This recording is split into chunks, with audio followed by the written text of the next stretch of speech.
Good afternoon, Miss Ida. Good afternoon, ma'am. Okay, Miss Ida, can you tell me about yourself? Yes, ma'am. I'm Aida Padawan, 40 years old. I'm married. I have three children. Okay, I have few questions for you to answer, so let's start. Why do you Yes, want to ma'am. work as a maid? Please, ma'am, can you repeat the question? Okay, why do you want to work as a maid? I want to work as a maid, ma'am, for the future of my children. Okay, why you choose Malaysia when there is a lot of other country?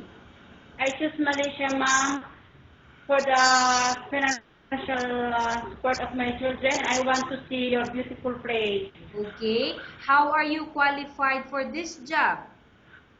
I'm hardworking, ma'am. I try my best. May I know what is your education level is? High school graduate, ma'am. What is your recent working experience?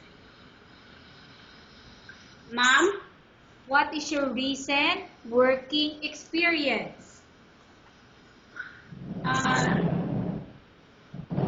No, ma'am. I'm working for Saudi only, ma'am, for 6 years. Okay, so you mean to say this is your recent working experience?